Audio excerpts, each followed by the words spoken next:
మీ business ఏదైనా మీ ఊర్లో promotion చేయాలంటే అది సుమన్ టీవీతోనే సాధ్యం. ఇప్పుడే సంప్రదించండి.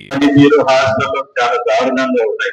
గత ప్రభుత్వంలో కనీసం కూడా పేద విద్యార్థులు చదువుకుంటున్నటువంటి హాస్టల్ మీద కనీసమైనటువంటి అవగాహన లేకుండా ఉన్నటువంటి పరిస్థితుల్లో కూటమి ప్రభుత్వం ఏర్పడ్డాక మనం ఈరోజు దగ్గర షెడ్యూల్ కులాలకు సంబంధించినటువంటి ఎస్సీ హాస్టల్స్ కి మనం 82 లక్షల రూపాయలు మనం నిధులు తెచ్చుకొని ఈరోజు హాస్టల్లో పనులు జరుగుతున్నటువంటి పరిస్థితి అందరూ కూడా దృష్టి తీసుకొని వస్తా ఉన్నారు. ప్రత్యేకంగా గవర్నాల మండలంలో 18 లక్షల రూపాయలకు సంబంధించినటువంటి మరి ఎస్సీ హాస్టల్లో రిపేర్లు కానీ వివిధ రకాలైనటువంటి పనుల నిమిత్తం మనం మంజూరు చేయించడం జరిగింది.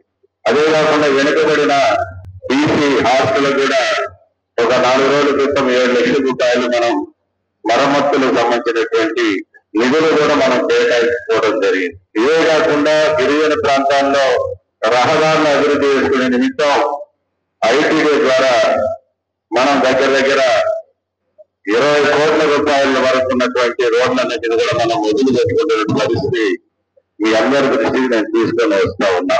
ఈ రోజు మండలంలో ఉన్నటువంటి బొమ్మనాపురం గ్రామంలో తాగునీరు సౌకర్యం లేనటువంటి పరిస్థితుల్లో ఆర్డబ్ల్యూఎస్ గారి ద్వారా ఈ రోజు మనం మండల పరిషత్ నిధుల నుంచి అదే రకంగా వేరే నిధుల నుంచి కూడా ఈ రోజు మనం ఆ గ్రామాన్ని మొత్తానికి త్రాగునీటికి సంబంధించినటువంటి పైపులను వేస్తున్నటువంటి పరిస్థితి ఈ రోజు మీ అందరి దృష్టి కూడా తీసుకొని వస్తా ఉన్నాం.